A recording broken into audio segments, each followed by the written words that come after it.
गमू पंथ अनंत या राघवाचा.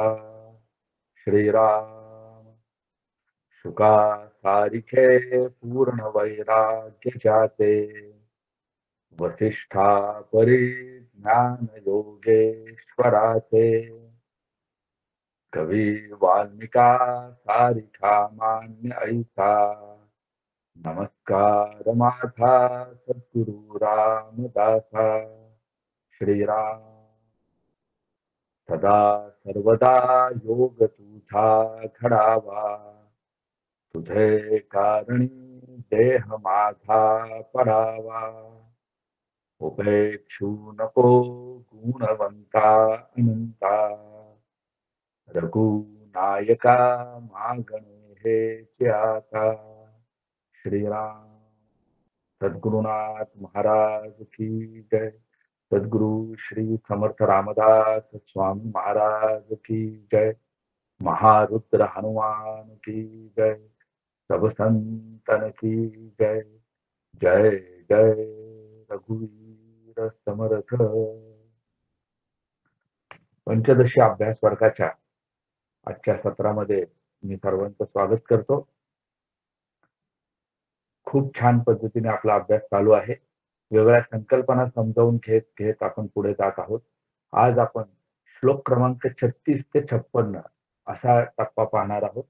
अधिक वेळ न घेता मी आचार्यांना विनंती करतो की त्यांनी आपल्या विवेचनाला सुरुवात करावी. जय जय रघुवीर समर्थ. नमस्कार. माझा आवाज येतोय राहुल? हो येतोय. सुरुवात करते. कृपा कटाक्षाची किरणे मोह समुद्राचे आटणे. घडे जये त्या श्री कृष्णे वंदू तया ते श्रीराम. सदाशिव समारंभां शंकराचार्य मध्यमां अस्मद आचार्य पर्यंतां वंदे गुरु परंपरां. नमः श्री शंकरानंद गुरुपादांबु जन्मने. सविलास महामोह ग्राह ग्रासैक कर्मणे. सद्गुरुनाथ महाराज की जय. जय जय रघुवीर समर्थ. श्री गणेशाला वंदन करते. सद्गुरूंना वंदन करते. श्री विद्यारण्य स्वामींना वंदन करते. श्री भारती तीर्थांना वंदन करते. आणि श्रोते तुम्ही जगदीशाच्या मूर्ती म्हणून तुम्हा सगळ्यांना वंदन करते. आपलं पंचदशी मधलं महाभूत विवेक या प्रकरणाचं चिंतन चालू आहे आणि आज त्याच्यामधलं आपलं 3रं सत्र आहे. एकंदर आपण काय विचार करतो आहोत, म्हणजे हे जे प्रकरण आहे त्या प्रकरणाने काय केलेलं आहे, तर आपल्या समोर उपनिषदामधलं एक वाक्य, श्रुती वाक्य, आपण त्याला प्रतिज्ञा वाक्य असं पण म्हणू शकतो, आणि ते वाक्य आपल्या समोर ठेवलेलं आहे. आणि त्याचा अर्थ असा आहे की एक अद्वितीय सत्ता जी आहे तीच फक्त सत्य आहे आणि त्या सत्तेला आपण ब्रह्म म्हणून जाणतो. आणि ती सत्ता कशी आहे? एक तर ती भेदरहित आहे. मग आपण मागच्याला भेदांचे प्रकार पाहिले, स्वगत भेद, सजातीय भेद आणि विजातीय भेद. भेदरहित अशी ती सत्ता आहे. आणि ती कशी आहे? तर ती निरंश आहे, ती निरवयव आहे आणि ती निराकार आहे. त्याच सत्तेला आपण ब्रह्म म्हणून जाणतो. आणि त्या सत्तेमध्ये ते सत्य जे आहे त्याच्यामध्ये आपली निष्ठा जी आहे ती दृढ होण्यासाठी वेगवेगळ्या पद्धतीनं विद्यारण्य स्वामींनी आपण असं बघतो की मुद्दामून वेगवेगळे प्रश्न, म्हणजे आपण त्याला पूर्व पक्षाचे प्रश्न असे म्हणतो, आणि ते मुद्दामून आपल्यासमोर उपस्थित केलेले असतात. ते उपस्थित करण्याचं कारणच असं की जर आपल्या मनामध्ये काही शंका असतील, आशंका असतील, तर त्या निमित्तानं दूर झाल्या पाहिजेत. आणि आपली निष्ठा अद्वैत तत्वज्ञानामध्ये दृढ झाली पाहिजे, पक्की झाली पाहिजे. म्हणजे वाद विवाद मुद्दामून समोर आणणं किंवा पूर्व पक्ष मुद्दामून समोर ठेवलंय असं नाहीये. ते उद्दिष्ट असं आहे की आपली निष्ठा जी आहे त्या सत्विषयी ती मात्र दृढ झाली पाहिजे आणि पक्की झाली पाहिजे. आणि म्हणून आपण असं बघितलं, आतापर्यंत बघतोय की विद्यारण्य स्वामींनी मुद्दामून अन्य अन्य अन्य अशी जी मतं असतात ती मुद्दामून समोर आणून ठेवलेली असतात आणि मग बघितलं जातं की आपलं मत हलतंय का. संस्कृतमध्ये एक न्याय आहे आणि त्या न्यायाचं नाव आहे खंब उत्खलन न्याय. आता खंब उत्खलन न्याय म्हणजे काय, तर समजा आपल्याला खांब तो आपल्याला असा जमिनीत उभा करायचा आहे, गाडायचा आहे, रोवायचा आहे.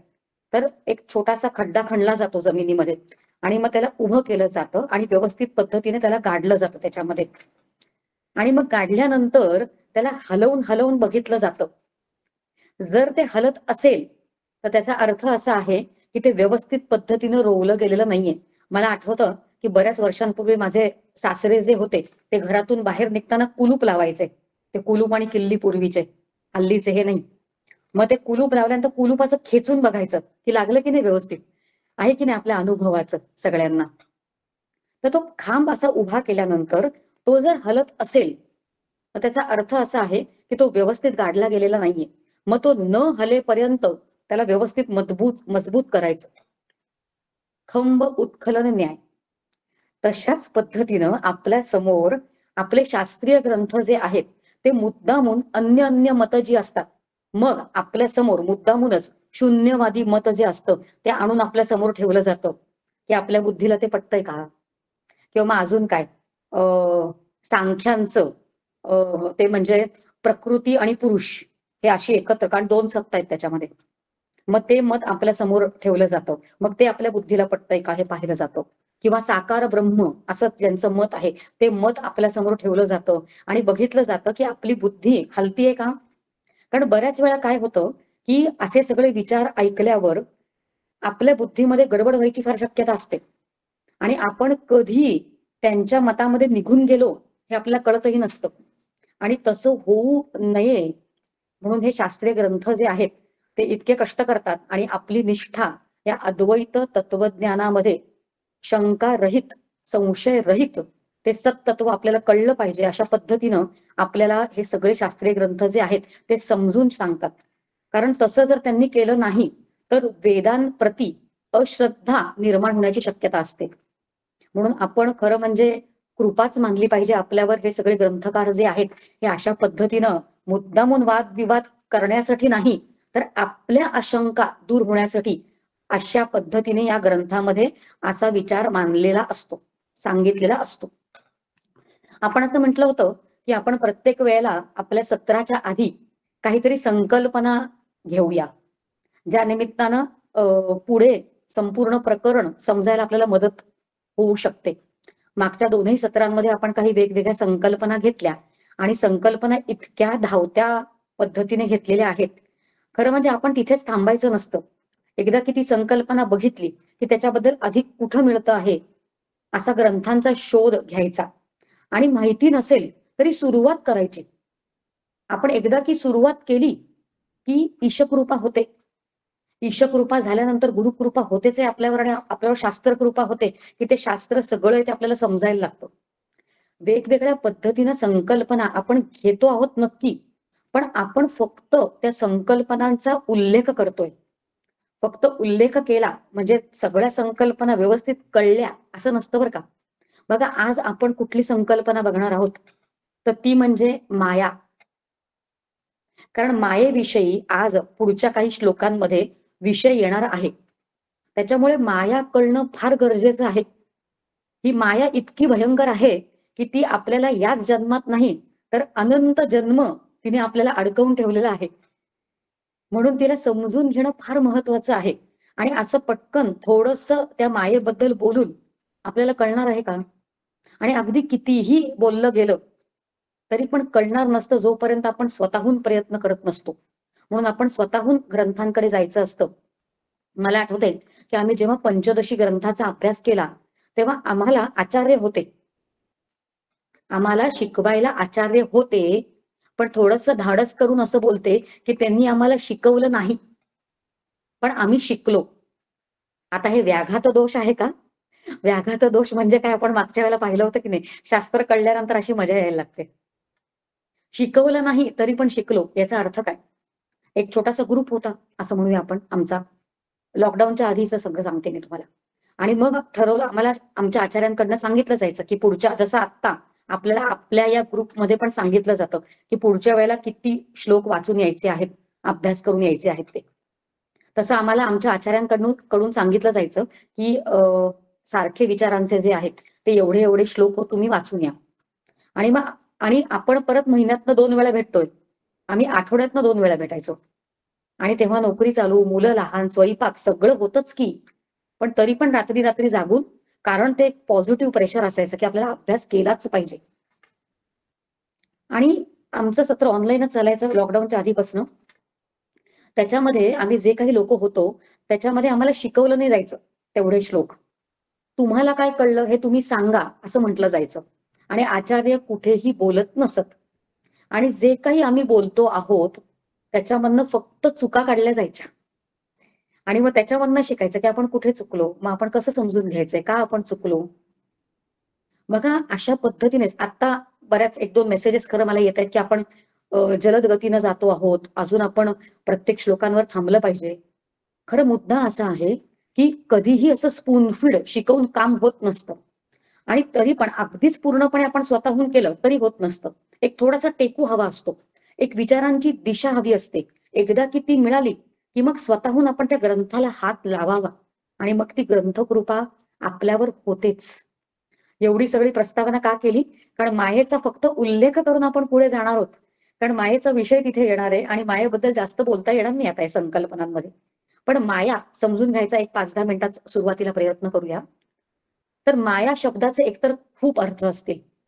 पण माया शब्दाचा एक मुख्य अर्थ तो म्हणजे ती कल्पना आहे. माया शब्दाची व्युत्पत्ती जर आपण पाहिली तर मा आणि या.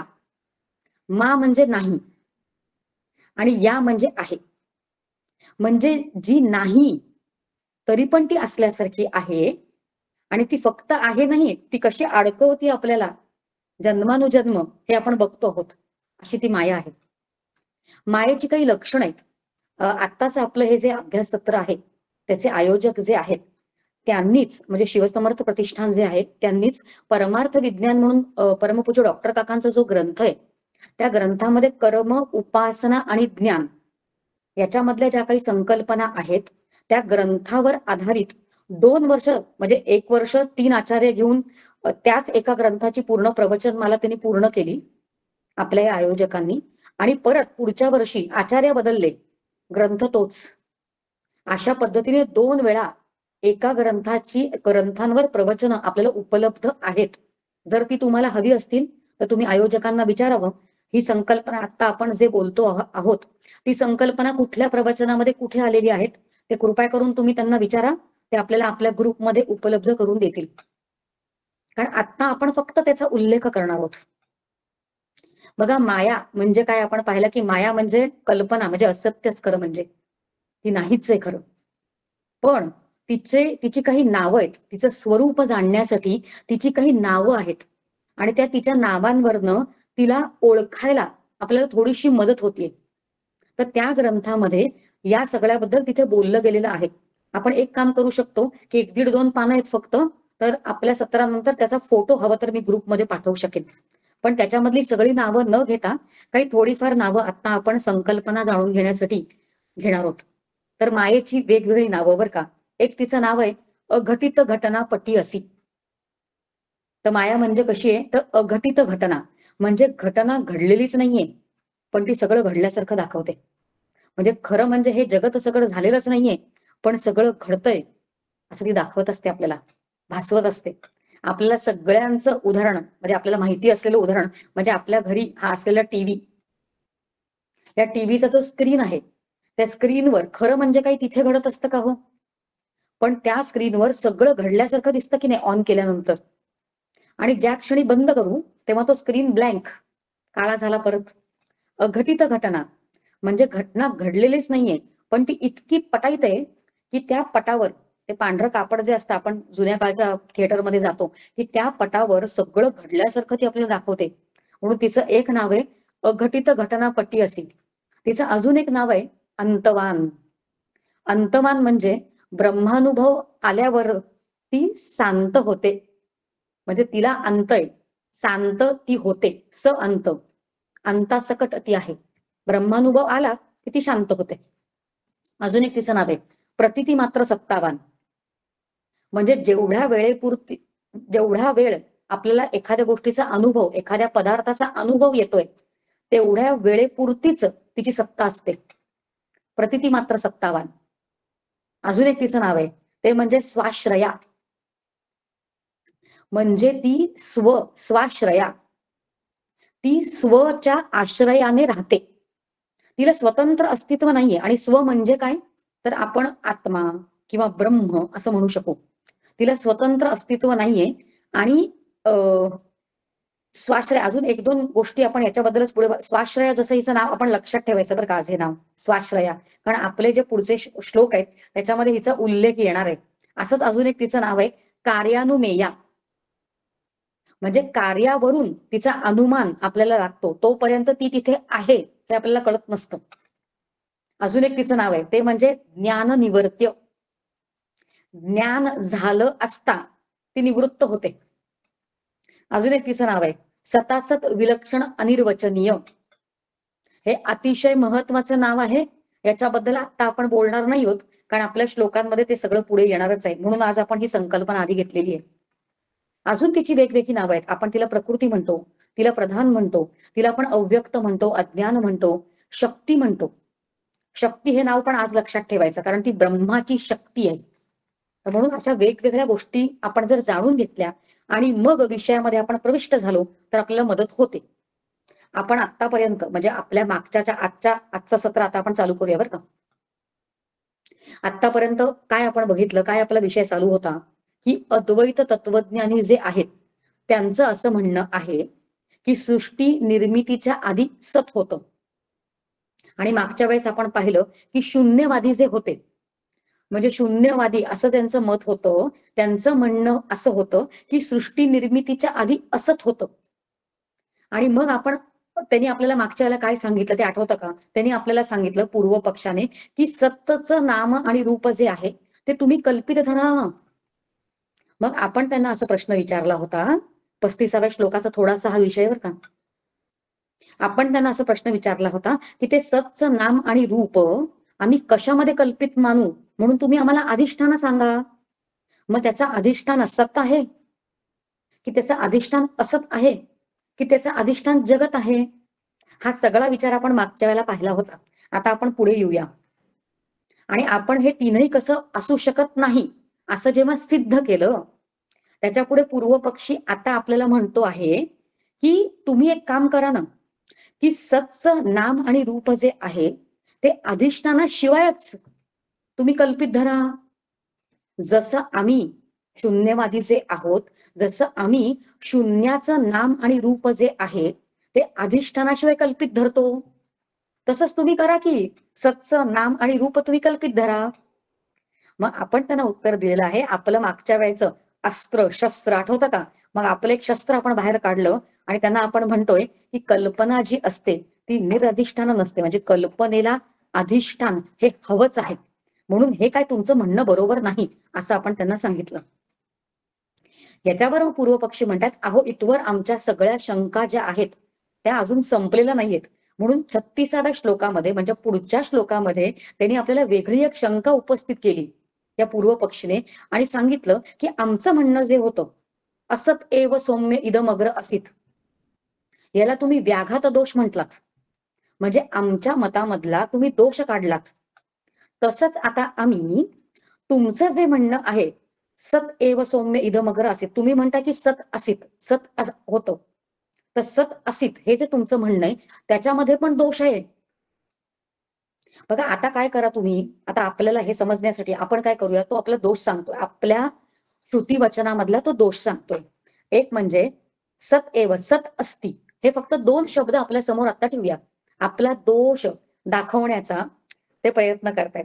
सत असित म्हणजे सत होतं, सत असित. पूर्व पक्षी असा प्रश्न आपल्याला विचारतोय की हे जे दोन शब्द आहेत ते आम्हाला एकसारखेच वाटतायत. बघा सत म्हणजे पण अस्तित्व आणि असित म्हणजे होतं किंवा आहे. होतं म्हणजे होतच ना तेव्हा ते, म्हणजे ते पण अस्तित्व दाखवणारा शब्द आहे. मग दोनही शब्द अस्तित्व वाचकच आहेत. मग हे दोन शब्द जे आहेत तर ते भिन्न भिन्न आहेत की एकच अर्थाचे आहेत? बघा, जर तुम्ही भिन्न भिन्न म्हटलात, पूर्व पक्षी आपला दोष दाखवतोय की आपण जर भिन्न भिन्न असं म्हटलं तर सत आणि असित हे जर दोन म्हणजे सतपेक्षा वेगळं काहीतरी झालं की नाही तरी पण दोष येतो. आणि एकच म्हटलं की दोन्ही शब्दांचा अर्थ जर एकच आहे असं जर म्हटलं तरी पण दोष येतो, कारण पुनरावृत्तीचा दोष येतो. म्हणून ते असं म्हणतायत की तुमचं काहीही म्हणणं असो, तुमच्या वाक्यामध्ये दोष आहेच. बघा, सत असित हे दोन जर भिन्न असतील तर सतपेक्षा कुठलं तरी वेगळं अस्तित्व असणार की, म्हणून ते दोष आहे.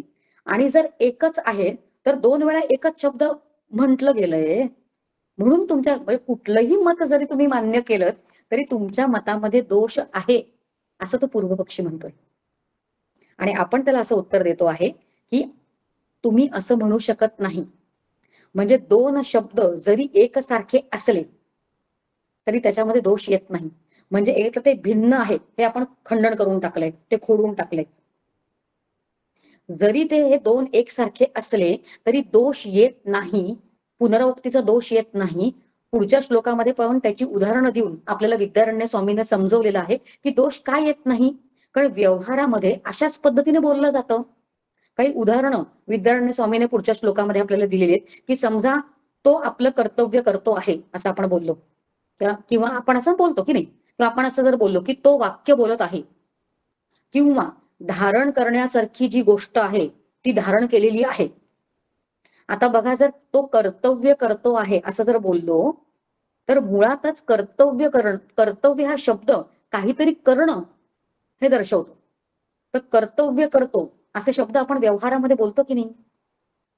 म्हणून सामान्यांना कळेल अशा भाषेमध्ये आम्हाला बोलावं लागतं, म्हणून आम्ही तसं बोलतोय. बघा, लहान बाळाला भरवताना आई बोबडं बोलते.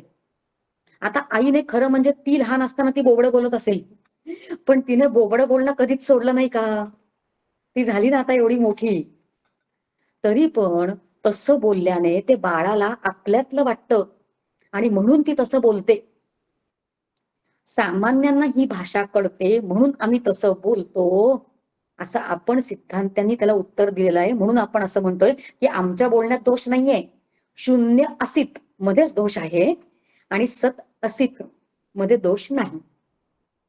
एवढं झाल्यानंतर पण पूर्वपक्षी जो आहे तो असं म्हणतोय की इथवर सांगून पण आमच्या शंका ज्या आहेत त्या अजून संपलेल्या नाहीयेत. अजून हेच दोन शब्द तुमच्या समोर ठेवा, सत असित हे दोन शब्दच समोर ठेवा आणि आम्ही तुम्हाला अजून एक दोष काढून दाखवतो.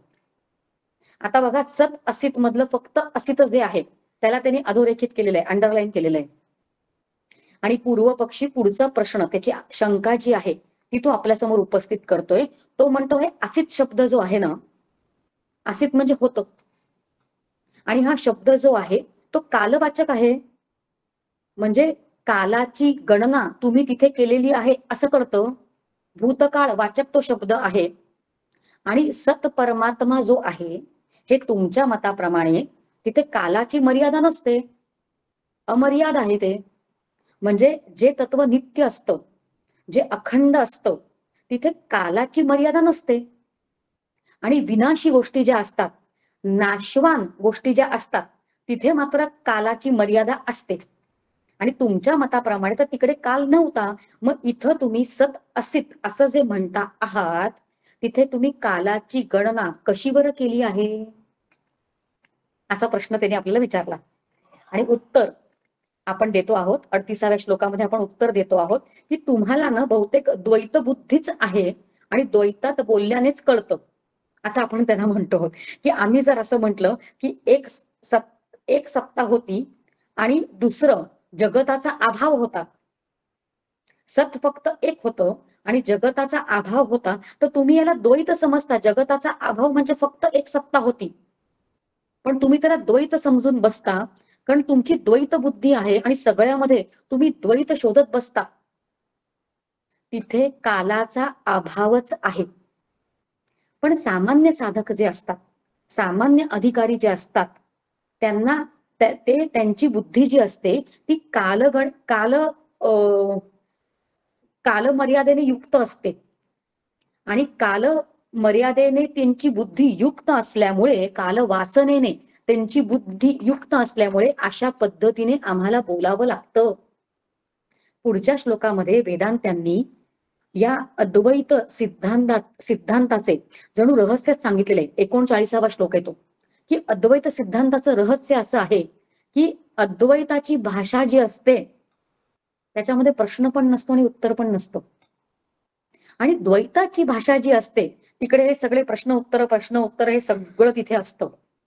अद्वैताच्या भाषेमध्ये वगैरे असं काही नसतं. मग असा प्रश्न मनात येऊ शकतो की अद्वैताची भाषा म्हणजे काय आणि द्वैताची भाषा म्हणजे काय? तर द्वैताची भाषा म्हणजे हे सगळं आरोपित जगत जे आहे त्या प्रपंचाला विषय करणारी जी भाषा असते त्याला द्वैत भाषा असं म्हणतात. आणि हा आरोपित प्रपंच जो आहे त्या सगळ्याचा जी बाध करते आणि धर्मापासून रहित असं जे ब्रह्मतत्व आहे त्याचा बोध करून जी भाषा देते त्याला अद्वैत भाषा असं म्हणतात. आणि हे सगळं का सांगितलं? कारण आपल्या तत्वज्ञानांना परमार्थतः अद्वैतच तत्व आहे फक्त, हे त्यांना सांगायचंय. आणि हे तत्व आपल्याला समजण्यासाठी विद्यारण्य स्वामींनी काय केलेलं आहे तर 40व्या श्लोकामध्ये त्याला एक प्रमाण जोडलेलं आहे. बघा, फक्त आम्ही असं म्हणतोय असं म्हणून विद्यारण्य स्वामी थांबत नाहीत. त्या मताला प्रमाण दिली जातात, बोट दाखवून प्रमाण दाखवलं जातं ग्रंथांकडे, की इथे पण असंच म्हटलंय, तिथे पण असंच म्हटलेलं आहे. आणि 40व्या श्लोकामध्ये प्रमाण जे ते देता आहेत ते योग वासिष्ठ या ग्रंथामधलं आहे. बघा, योग वासिष्ठ हा जो ग्रंथ आहे त्याच्यामध्ये कोण वक्ता आहे आणि कोण श्रोता आहे? तर श्रोत्याच्या भूमिकेमध्ये प्रभू श्रीराम आहेत. आणि त्या अवतारामध्ये प्रभू श्रीरामांचे श्री गुरु जे वशिष्ठ आहेत, वशिष्ठ मुनी जे आहेत ते त्यांना गुरुरूपी भूमिकेमध्ये त्यांना बोध करून देत आहेत. म्हणजे आपल्याला हा सगळा प्रसंग माहितीये की विश्वामित्र ऋषी आणायच्या अगोदर जेव्हा प्रभू श्रीरामांना वैराग्य आल्यासारखं झालं होतं, आता अवतार आहे, लीला कार्य करतायत भगवंत, त्यांना वैराग्य आलं आहे असं ते दाखवत आहेत. आणि संपूर्ण रामायण जर आपण पाहिलं की नाही, वाल्मिकी रामायणाबद्दल बोलते बरं का मी, संपूर्ण रामायण जर आपण पाहिलं वाल्मिकींच्या रामायणामध्ये तर 27,000 श्लोक आहेत. आणि त्याच्यामधला एक भाग आहे जिकडे वाल्मिकी रामायणामध्ये एक छोटासा भाग आहे जिथे वशिष्ठांनी प्रभू श्री रामाला बोध केला आहे. आणि त्याच्यावर एक स्वतंत्र ग्रंथ तयार झालेला आहे, त्याचं नाव योग वासिष्ठ. आणि त्या योग वासिष्ठामध्ये 32,000 श्लोक आहेत. म्हणून कधीतरी आपल्याला तिथे जावं लागतं आणि तिकडे विषय कसे, बघा, वेगवेगळ्या ग्रंथांकडे गेल्यानंतर एकाच ग्रंथावर अवलंबून राहिलो तो होत नसतं. आणि परत काय करायचं आपण, जर का आपल्याकडे योग वासिष्ठ असेल तर तो कुठला श्लोक आहे ते तिथपर्यंत पोहोचावं. विशेष करून आपण जेव्हा डॉक्टर काकांचा ग्रंथ अभ्यासत असतो तेव्हा असं होतं की एखादा श्लोक वाचताना तिकडे बृहदारण्यक उपनिषदामधली एक श्रुती जे एक हे जे आहे सूत्र जे आहे ते तिथे समोर ठेवलं जातं, किंवा एखादा छोटासा अभंग म्हणजे तुकाराम महाराजांच्या अभंगातला छोटासा एक एक कुठलं तरी पद असं आपल्या समोर ठेवलं जातं. मग आपण काय करायचं की आपण तिथे थांबायचं आणि मग आपल्याकडे जे ग्रंथ असतील त्या मूळ ग्रंथाकडे जायचं. कारण एकतर जर ब्रह्मसूत्रामधलं सूत्र असेल तर सूत्रच म्हणजे फॉर्म्युलेटेड असतं, ते छोटे छोटे असतात. आणि त्याच्यामधलं अर्ध जर इकडच्या श्लोकांमध्ये कोट केलं असेल, अभ्यासाची पद्धत सांगते मी, जर तिथे एखादा श्लोक कोट केला असेल तर तो मूळ ग्रंथाकडे जायचा आणि त्या ग्रंथामध्ये त्याचा अर्थ कसा आहे ते समजून घ्यायचा प्रयत्न करायचा. आणि इथं या ग्रंथकारांनी त्याचा आधार का घेतलाय असं समजायचं. आणि मग सर्वतोपरी आपला एका श्लोकाचा अभ्यास पूर्ण होत असतो.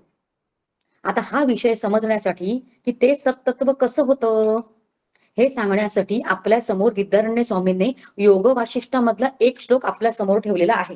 आणि तो श्लोक काय म्हणतोय की प्रलय काळामध्ये म्हणजेच सृष्टी निर्मितीच्या आधी सत्स्वरूप ब्रह्म जे होतं ते अवशिष्ट होतं. बघा, सत्तच फक्त होतं हा आपला विषय चाललाय की नाही सगळा महाभूत विवेकाचा, तर बरोबर विषय विद्यारण्य स्वामीने इथे निवडला प्रमाण देण्यासाठी. कारण त्या श्लोकामध्ये पण हेच सांगितले की ते फक्त सत ब्रह्मच अवशिष्ट होतं.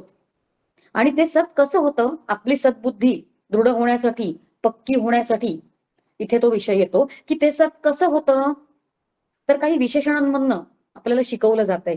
तिथे असं सांगितलं गेलं त्या योग वाशिष्ठामधल्या श्लोकामध्ये, एक म्हणजे स्तिमितम. ते सत्तत्व कसं होतं, स्तिमितम. स्तिमित म्हणजे निश्चल, क्रियारहित होतं. दुसरं कसं होतं, तर गंभीर. गंभीर म्हणजे जे जाणण्यात अत्यंत कठीण आहे, मनाने बुद्धीने जे जाणता येत नाही, म्हणजे जे मनबुद्धीचा विषय होऊ शकत नाही, म्हणून त्याला गंभीर म्हटलेलं आहे, असं ते तत्व आहे. अजून एक कसं आहे, न तेज. तिथे तेव्हा तेज नावाचा धर्म नव्हता. दुसरं न तम, म्हणजे अज्ञानापासून ते विलक्षण आहे, ते सत जे आहे ते. अजून कसं आहे, चौथं ततम. ततम म्हणजे व्याप्तम, ते व्यापक आहे ते तत्व जे आहे ते. पाचवं अनाख्यम, म्हणजे ज्याचं व्याख्यान केलं जाऊ शकत नाही असं. सहावं अनभिव्यक्तम, म्हणजे चक्षुरादी इंद्रियांकडून ज्याचा विषय केला जाऊ शकत नाही, ते व्यक्त होत नाही चक्षुरादी इंद्रियांकडनं असं. आणि अजून कसं, तर सत म्हणजे कसं, शून्याशी विलक्षण. म्हणजे एवढी सगळी लक्षणं सांगून त्याचं तात्पर्य असं आहे की सगळ्या द्वैताचा त्या एका श्लोकाने निषेध करून टाकला. आणि याच्या पुढे ज्याचा निषेध होऊच शकत नाही असं जे तत्व आहे, ते सत्तत्व आहे, असं त्या योग वाशिष्ठामध्ये पण सांगितलेलं आहे. आणि विद्यारण्य स्वामी या शून्यवादींना म्हणतात, बघा हेच सत्य, हेच सत आम्ही सांगतो आहोत. म्हणजे आमचं सत जे आहे ते जसं आम्ही सांगतोय तसंच आहे. आता एवढं सगळं बोलल्यानंतर तो शून्यवादी जो आहे, असं समजुतीपुरतं असं म्हणूया की थोड्या वेळापुरता तो शांत झालेला आहे. थोडासा विषय जो आहे तो या प्रकरणामध्ये आता बदलतोय. कारण आता वेगळ्या, म्हणजे वेगळं मत असलेला पूर्व पक्ष जो आहे तो आपल्या पुढे येणार आहे, म्हणून थोडंसं लक्षपूर्वक ऐकायचंय. हा जो पूर्व पक्षी आहे तो आपलं आतापर्यंत जे म्हणणं होतं तो परत आपल्याला ऐकून दाखवतोय. तो असं म्हणतोय की तुमचं म्हणणं, पूर्व पक्षी म्हणतोय, आपल्याला म्हणतोय की तुमचं म्हणणं काय आहे की प्रलयकाळी म्हणजेच सृष्टी निर्मितीच्या आधी फक्त सत शिल्लक होतं. सगळ्या अनात्म गोष्टींचं तुम्ही खंडन करून टाकलेलं आहे. म्हणजे अनात्म सगळ्या गोष्टींचा तिकडे विलय झालेला आहे असं तुम्ही म्हणतात. म्हणजे द्वैत प्रपंचाचा निषेध केल्यानंतर जे काही उरतं ते तुमचं सत्तत्व आहे, बरोबर? असं त्यांनी आपल्याला ऐकवलं. आणि याच आपल्या विचारांवर आपलं जे मत होतं त्याच्यावर आधारित त्यांनी स्वतःचा प्रश्न आपल्या समोर ठेवला. पूर्व पक्ष असं म्हणतोय की ही पंचमाभूत जी आहेत त्याच्यात, कारण हा वेगळा विचारांचा पूर्व पक्ष आहे बरं का, कळेल आपल्याला हळूहळू विषय काय चालू होतोय तो. तो असं म्हणतोय की पंचमाभूत जे आहेत त्याच्यामधले पृथ्वी, आप, तेज, वायू, पाचवा आकाश आहे.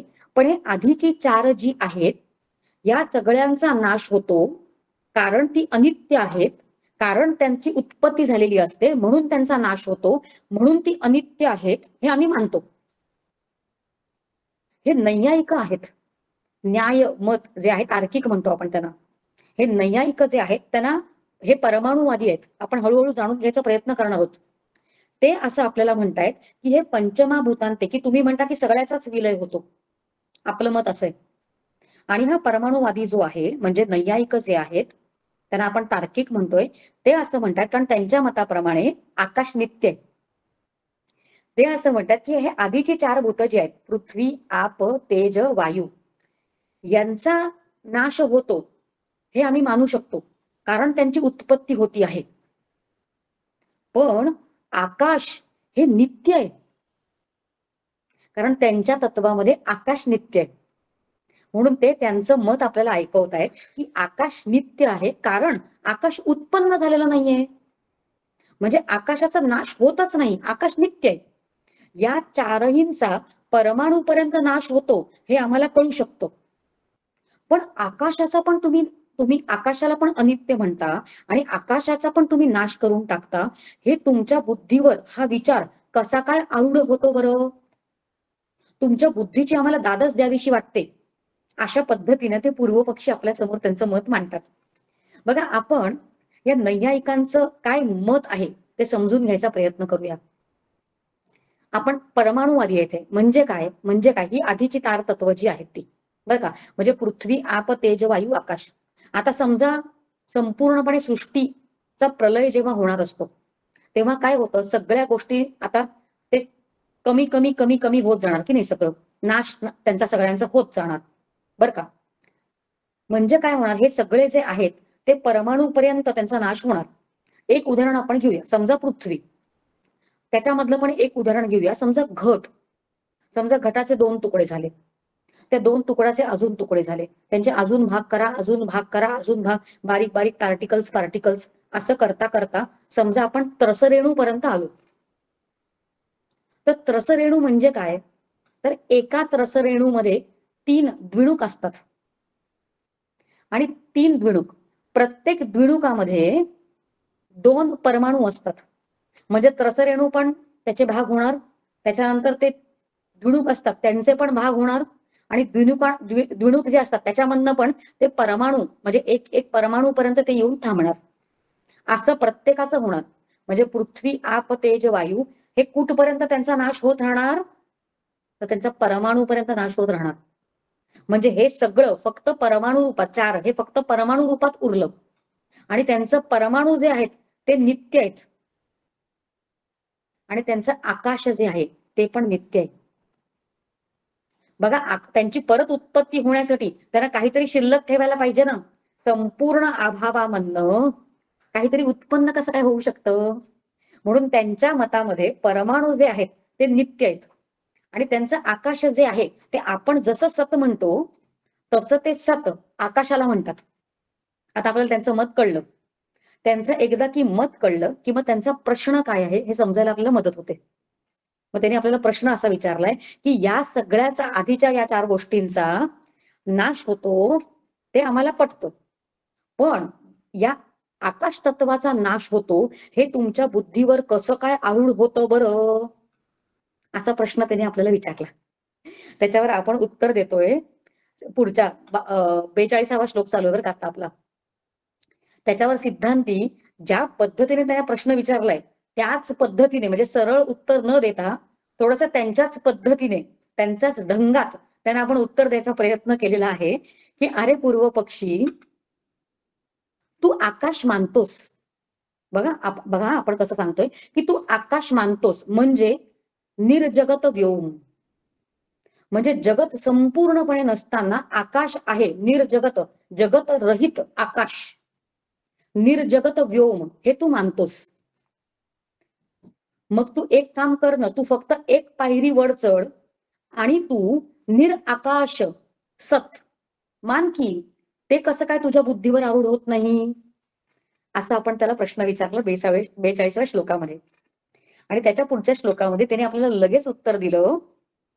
हा जो पूर्व पक्षी आहे त्याने आपल्याला लगेच उत्तर दिलं की अनुभव, आम्हाला अनुभव आहे, आणि ज्या गोष्टीचा अनुभव असतो त्या गोष्टीचा आपण असंभव करू शकत नाही.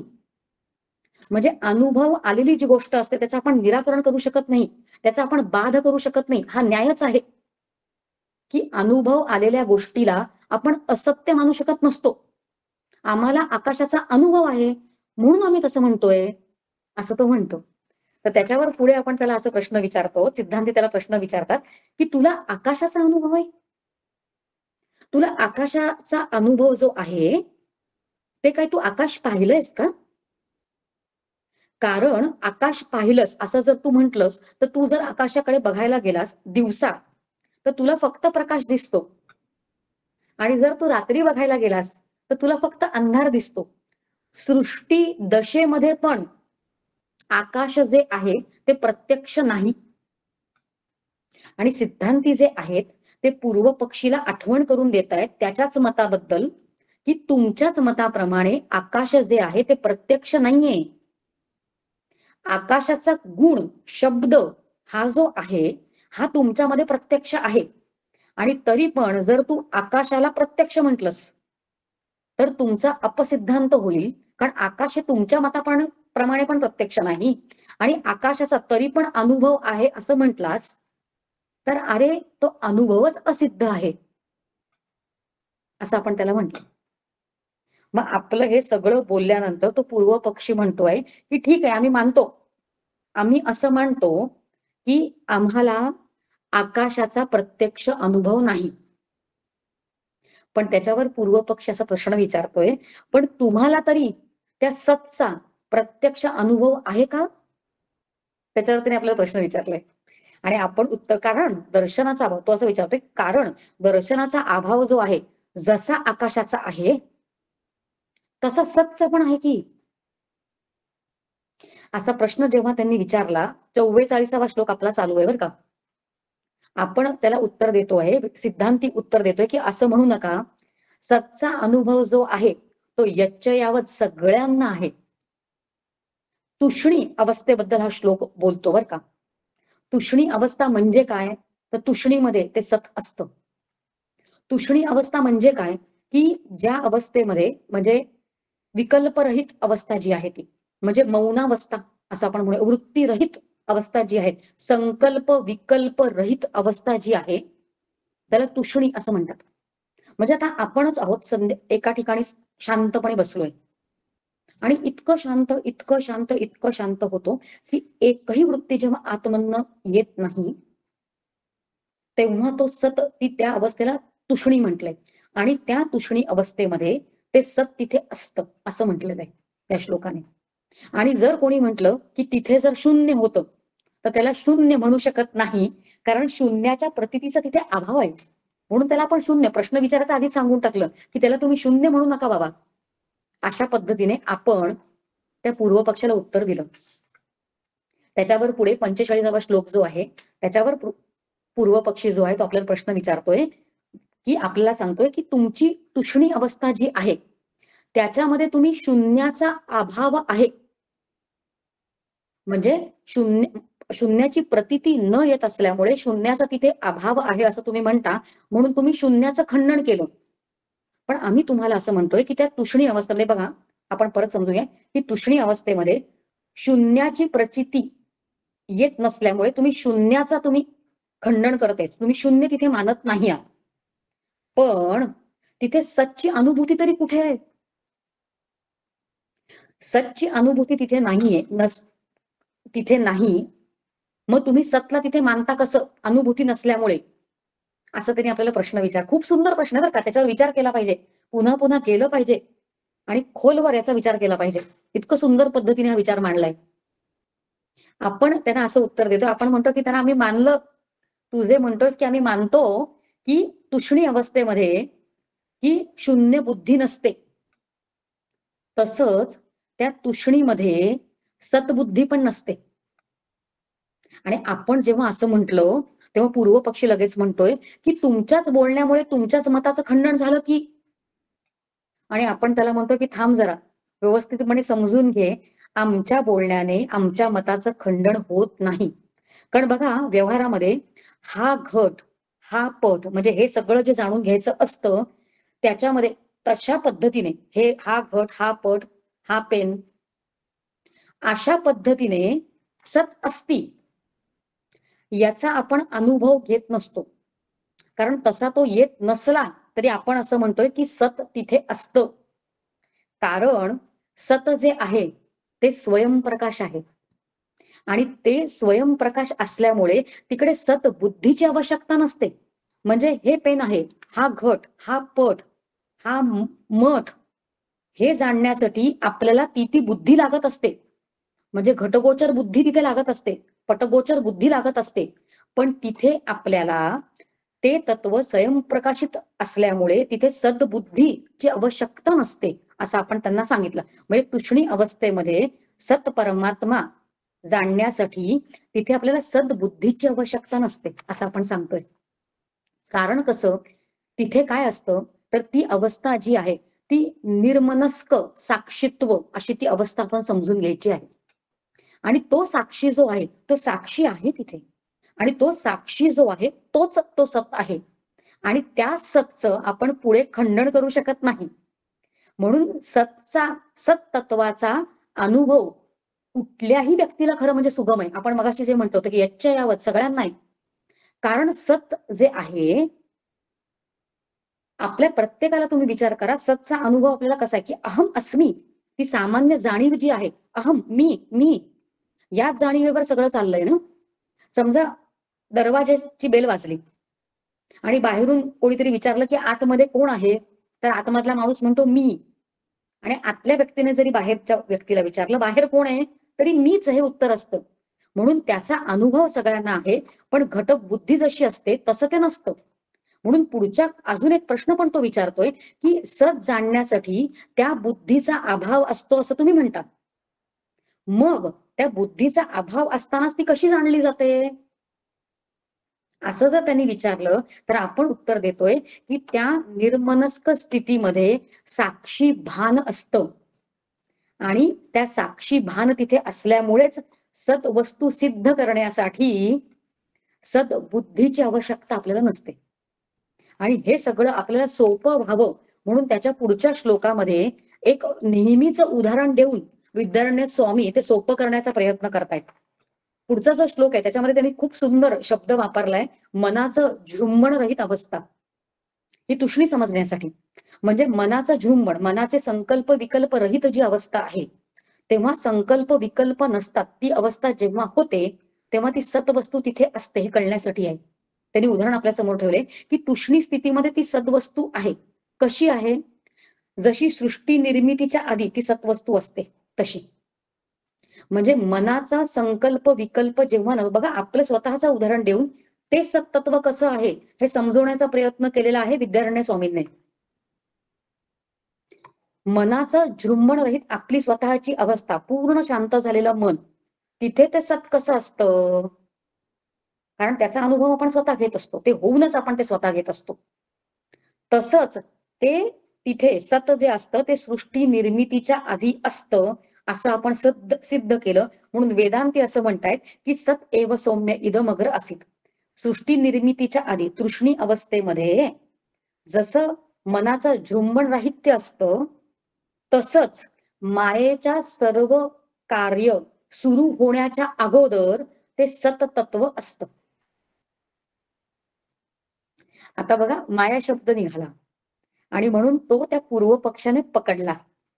पूर्व पक्ष असं म्हणतोय की मायेचं कार्य संपूर्ण सुरू होण्याच्या अगोदर असं तुम्ही म्हटलं आणि तुम्ही मायेचं नाव घेतलं, तर कृपया करून ही माया म्हणजे नक्की काय आणि तिचं स्वरूप काय आहे ते तुम्ही आम्हाला सांगा. आणि मग थोडासा विषय जो आपण सुरुवातीला संकल्पना समजून समजायचा प्रयत्न केला, माया म्हणजे काय, तर मायेचं स्वरूप काय आहे हे पुढच्या श्लोकांमध्ये 47वा श्लोक जो आहे त्याच्यामध्ये सांगायला सुरुवात केलेली आहे विद्यारण्य स्वामीने. ते असं म्हणतात, आणि ही माया का सांगितली आहे, मुद्दामूनच हा विषय विद्यारण्य स्वामीने मुद्दामूनच आणला, कारण एकदा की माया आणि मायेचं कार्य हे अनिर्वचनीय आहे असं आपण सिद्ध केलं की उरतं काय, फक्त शुद्ध स्वरूपात सत्तत्व ब्रह्मतत्व असं शिल्लक राहतं.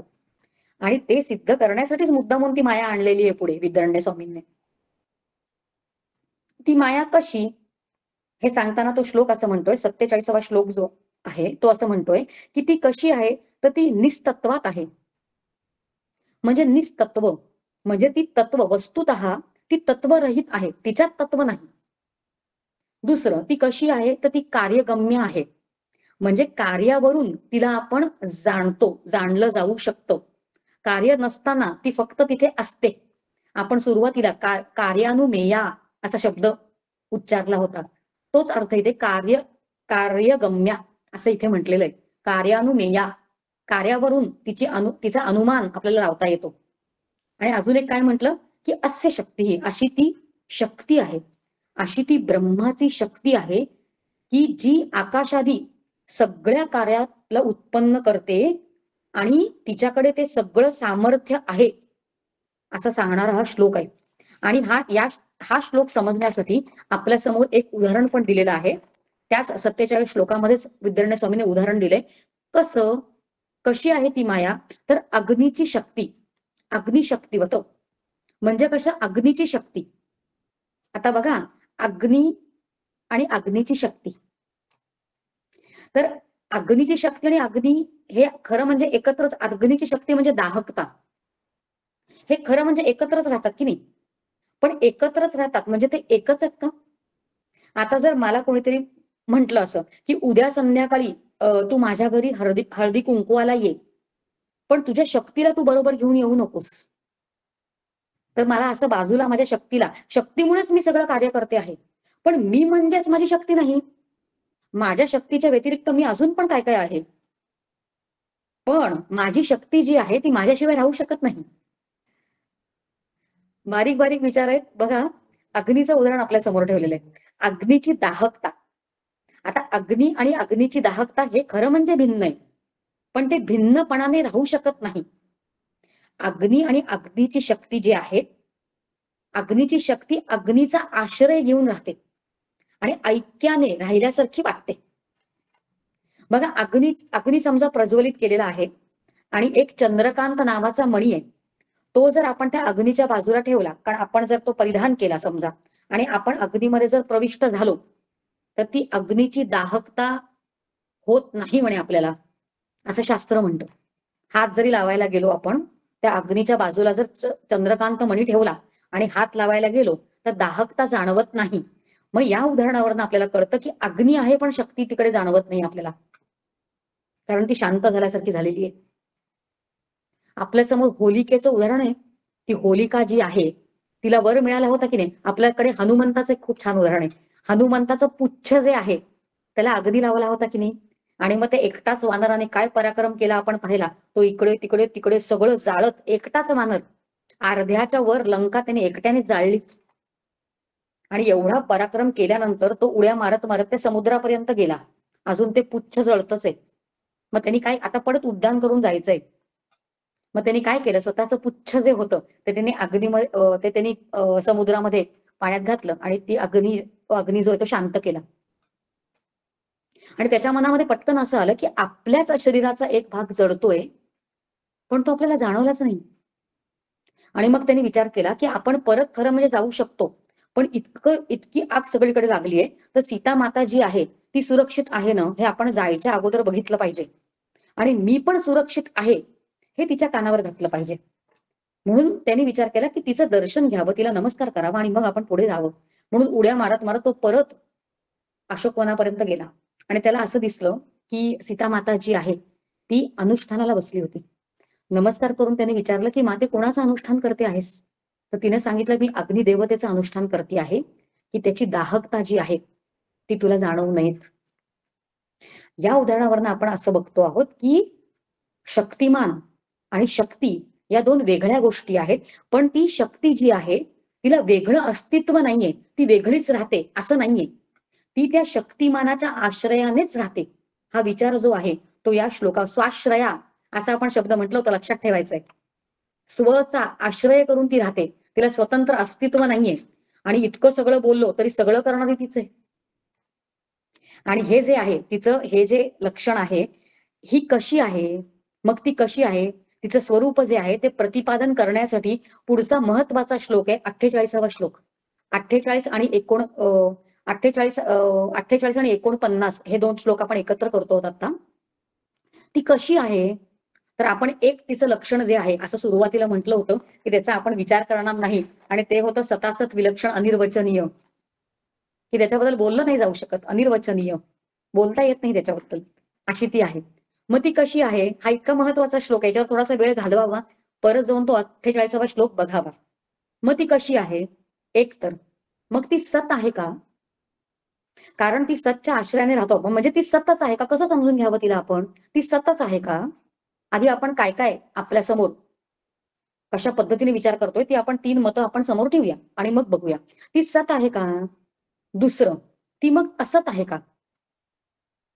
तिसरं, ती सतासत असं दोन्ही एकत्र आहे का. तर एक तर ती सत आहे का, सत म्हणजेच अहो ब्रह्म, म्हणजे तिलाच जर आपण ब्रह्म म्हटलं तर दोन दोन सत्ता तयार होतील की. म्हणजे ती पण, ते सत पण ब्रह्म आणि माया पण ब्रह्म, असं आपण जर म्हटलं तर 2 सत होतील आणि आपल्या अद्वैताला हानी येईल आणि द्वैत प्राप्त होईल आपल्याला. म्हणून ती सत आहे. ती सत आहे का? उत्तर आहे नाही. म्हणून ती सतपासून विलक्षण आहे. सत विलक्षण हे सगळं लक्षात ठेवायचं बरं का.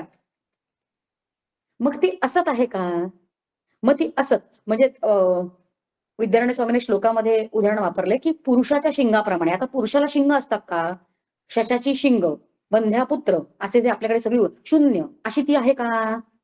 तर ती तशी पण नाही आणि हा विचार आपला करून झालाय की ती शून्यवत नाहीये कारण ती शून्य कार्य आहे. मायेचं कार्य आहे शून्य मग. म्हणून ती असत असू शकत नाही. म्हणून आपण काय ती असत आहे का? उत्तर आहे नाही. ती असत विलक्षण आहे. त्याच्यापासून तिची लक्षणं वेगळी आहेत. सतपेक्षा तिचं लक्षणं वेगळी म्हणून ती सत विलक्षण. असतपेक्षा तिची लक्षणं वेगळी म्हणून ती असत विलक्षण. मग ती सतासत अशी काही आहे का? इन कॉम्बिनेशन एकत्र सतासत अशी ती आहे का? तर 2 विरुद्ध असे धर्म एकत्र राहूच शकत नाही. म्हणून ती सतासत पण नाही. मग ती कशी? हा श्लोक असं म्हणतो की ती सतासत विलक्षण अनिर्वचनीय आहे. म्हणजेच ती मिथ्या आहे आणि म्हणूनच ती बाधयोग्य आहे. आणि अशी जी आहे तिला म्हणायचं माया. आणि हे जे आपलं सगळं सांगणं आहे ते आपणच फक्त बोलत नाही आहोत. हे सगळ्या संत ग्रंथांमध्ये सांगितलेलं आहे. म्हणून इथे पुन्हा विद्यारण्य स्वामींनी आपल्याला ऋग्वेदामधल्या एका मंत्राचं प्रमाण दिलेलं आहे. 50वा श्लोक जो आहे हे इतकं सगळं जे आपण बोललो त्याच्या प्रमाणासाठी विद्यारण्य स्वामींनी आपल्या समोर एक श्लोक ठेवला आणि तो श्लोक असा म्हणतोय की एक म्हणजे तेव्हा ते फक्त सत्तत्व होतं हे समजवण्यासाठी हा सगळा विचार चालू आहे बरं का. की ते सत कसं आधी ते कसं होतं तिथे आणि आपली निष्ठा तिथे दृढ होण्यासाठी अशा वेगवेगळ्या पद्धतीने असे हे विचार मांडले गेलेले आहेत. ऋग्वेदामधील मंत्र काय म्हणतोय की सृष्टी निर्मितीच्या आधी सत नव्हते. बघा काय म्हटलंय ऋग्वेदातील एका मंत्राचा आधार घेतलाय आणि तो मंत्र आता काय बोलणार आहे की तिथे आधी सत नव्हतं आणि असतही नव्हतं अशा पद्धतीने पुढे ते तमक होतं अशा पद्धतीने तो श्लोक बोलणार आहे. पण जेव्हा सत पण नव्हतं म्हटलं आणि मग पूर्व पक्षाचे लगेच अगदी डोळे वाटारले अरे ते सत तिथे होतं म्हणून तर इतका सगळ्या श्लोकांचा प्रपंच 109 श्लोक एका श्रुतीवर या प्रकरणामध्ये चाललेत आणि तुम्ही असं म्हणता की तेव्हा आधी प्रलय काळामध्ये सत पण नव्हतं.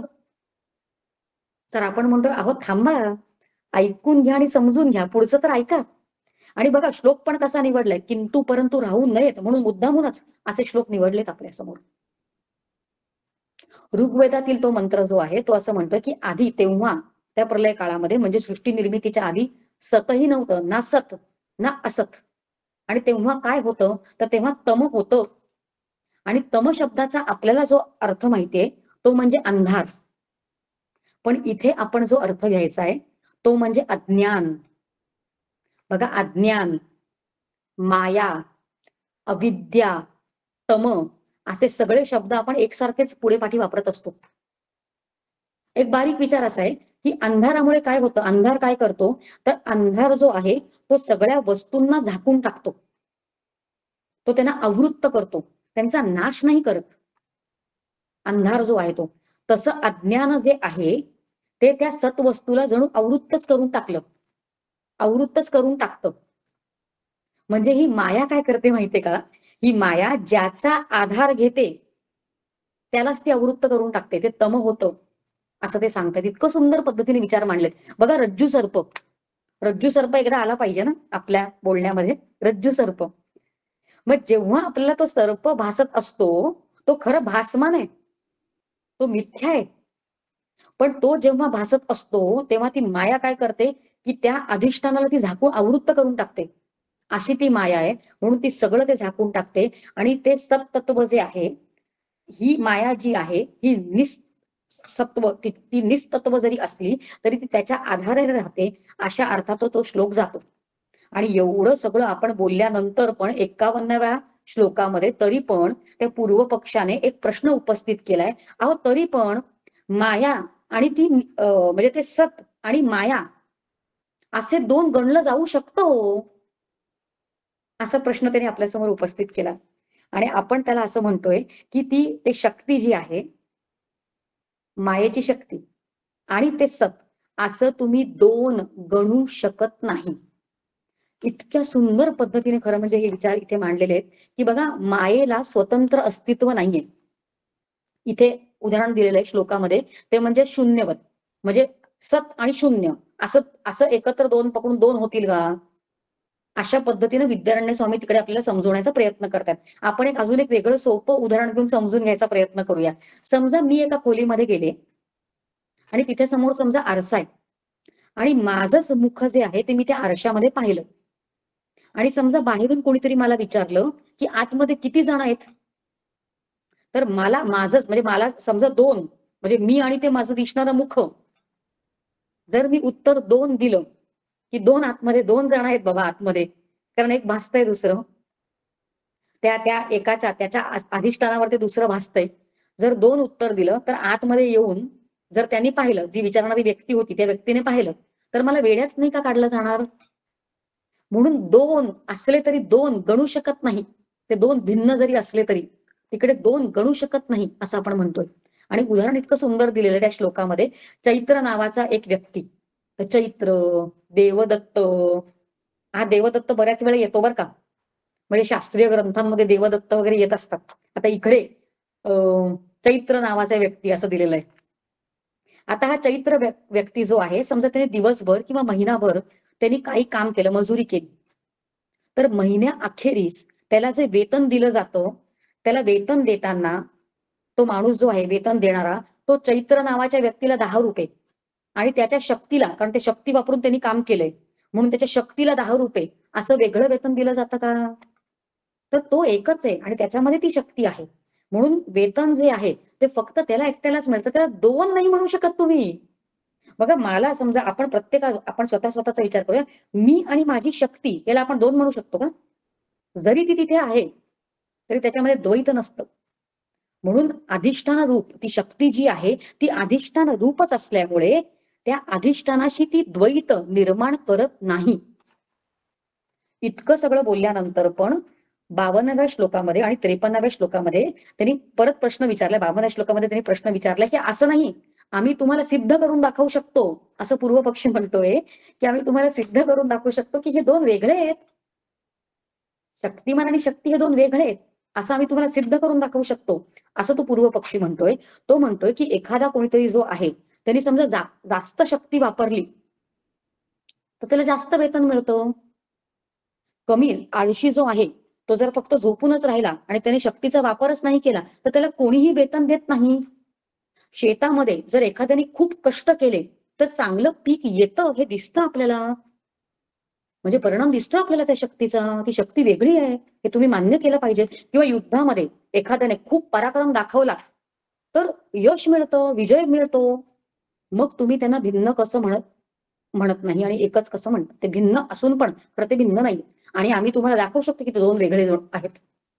तर आपण त्यांना उत्तर दिलंय 53व्या श्लोकामध्ये की तुम्ही जे सगळं बोलता आहात ते शक्तीबद्दल न बोलत असून तुम्ही शक्तीच्या कार्याविषयी बोलता आहात. आणि शक्तीच्या कार्यामुळे, शक्तीचं कार्य भरपूर आहे ना, अफाट आहे. आणि तो शक्तिमान, आता मी एकच व्यक्ती आहे, मी कितीतरी गोष्टी करू शकते, ती शक्तीचा वापर करून कितीतरी कार्य करू शकते. म्हणून तुम्ही कार्याबद्दल बोलत आहात, तुम्ही शक्तीबद्दल बोलत नाही आहात. शक्ती आणि शक्तिमान जे आहेत, बघा आतापर्यंत आपण जे सगळा विचार केला त्याचा निष्कर्ष जर आपण काढायचं म्हटलं तर एक म्हणजे शक्ती आणि शक्तिमान भिन्न आहेत. पण ती शक्ती जी आहे ती त्या शक्तिमानापेक्षा भिन्न राहू शकत नाही. ती त्याच्या आश्रयाने राहते आणि ऐक्याने राहिल्यासारखी वाटत असते. तिला स्वतंत्र अस्तित्व नाही. आणि इतकं सगळं असलं तरी हे सगळं करणारी ही जी मायाच आहे. इथपर्यंत 53, आपण आज 56 म्हटलं होतं, पण 56 न घेता आज आपण 53व्या श्लोकावर थांबतोय. कारण 54 आणि 55 हे श्लोक आपल्याला पुढे एकत्र घ्यायचे आहेत आणि थोडासा वेगळा विचार त्या श्लोकांसाठी आपल्याला करायचा आहे आणि वेगळ्या पद्धतीने ते श्लोक पण आपल्याला जाणून घ्यायचे आहेत. म्हणून आज आपण 53व्या श्लोकावर थांबतो आहोत. आणि जर काही प्रश्न असतील तर आपले जे आयोजक आहेत त्यांना ती विनंती करते आहे की तो ग्रुप आपल्याला ते करतातच, तो ग्रुप त्यांनी ओपन करावा आणि प्रश्न जे आहेत ते आपण त्या ग्रुपमध्ये घेऊ शकतो. आता मात्र वेळ एक 2, 4, 5 मिनिटं जास्तीच घेतलेत. हे सगळं चिंतन जे आहे ते श्री गुरुचरणी अर्पण करते आणि इथेच थांबते. इति शम. जय जय रघुवीर समर्थ. पुढील काही कालावधीसाठी आपला समूह सर्वांसाठी खुला असेल. कोणाला काही प्रश्न असतील तर त्यांनी व्हॉट्सअपच्या माध्यमातून अवश्य विचारावेत आणि आलेल्या सर्व प्रश्नांना एकत्रित स्वतंत्र ऑडिओ क्लिपच्या माध्यमातून आपले आचार्य उत्तर देतील. आज आपण इथेच थांबूया. संदीप शेवटची प्रार्थना घेतो.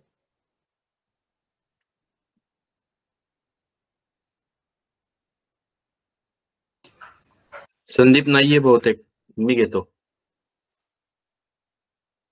व्हावी हो, घेतो. पूर्ण कृपा गुरु मजवरी, प्रार्थित भावे तुला. वारी सर्व अरिष्ट नेऊन लया, सम्मोह जो वाढला. अज्ञानांध जनासी मुक्त करुणी, शांती पदी बैसवी. विनती हीच असेन मागत तुझी, भक्ती तुझी ही हवी. सद्गुरुनाथ महाराज की जय. जय जय रघुवीर समर्थ. जय जय रघुवीर समर्थ.